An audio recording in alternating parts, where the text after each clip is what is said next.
for conspiring to provide material support to terrorists and conspiring to kill a person in a foreign country. Now, LaRose was arrested in Philadelphia in October. No arraignment date has been set, and she's being held at a federal detention center there. If convicted, LaRose could face life in prison and $1 million fine. So what did she allegedly do?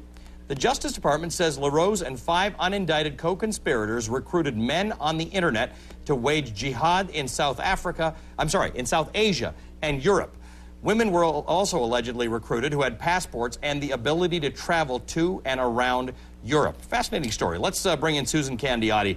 She has been on this story, and she's got an interesting new development in it. Susan, tell us a little more about this. Well, we have an exclusive interview with the man in Pennsylvania, anyway, who seems to know her best. This man who works and owns a satellite tower company here, or they make radio towers for AM radio stations. He used to be her boyfriend, and he was her boyfriend until this happened. And she moved here from Texas to live in this apartment building in his home with him. Back in 2004, she's been here ever since. Until the day after he said his father died, when she suddenly picked everything up, left here, took all her clothes with her, and left without a trace, without an explanation. He said he was absolutely flabbergasted. This is someone who had been helping him even take care of his elderly father, who was very, very sick. And shortly after he died, that's when she left. I asked him about his reaction to the charges. He said he couldn't believe it. Listen up. You've heard about these charges. They're saying she was also known as Jihad Jane. She had postings on the internet, talked about plotting to kill someone. Sounds crazy. Just hard to believe. It's hard to believe. Just doesn't sound like the person that I knew. So it just doesn't seem like her personality. In what way? Well, if you're a nice person taking care of an elderly man there, I mean, that's doesn't, in my mind, go with somebody that wants to hurt somebody else. Why would you take care of somebody if you wanted to hurt people? So it just seems like a conflict.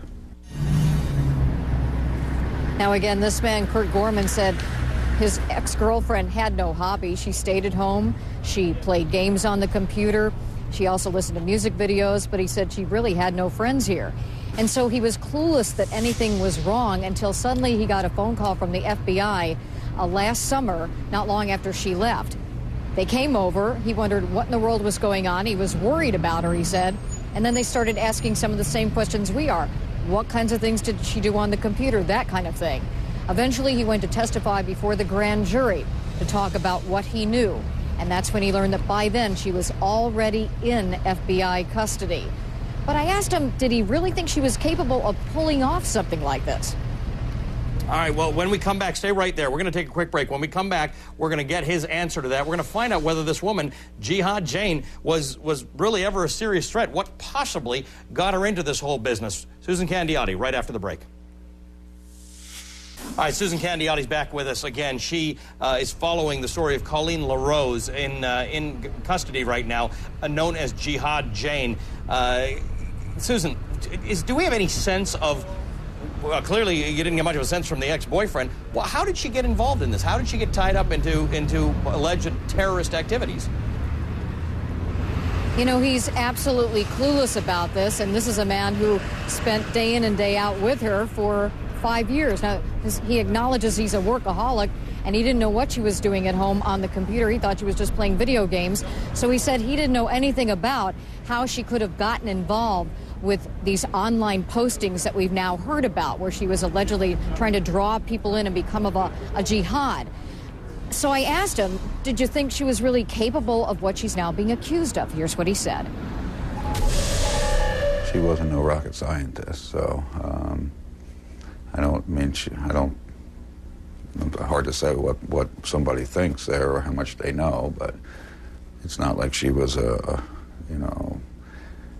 she was limited in her capacity there. So I mean, I don't know how much thought she could actually do on her own.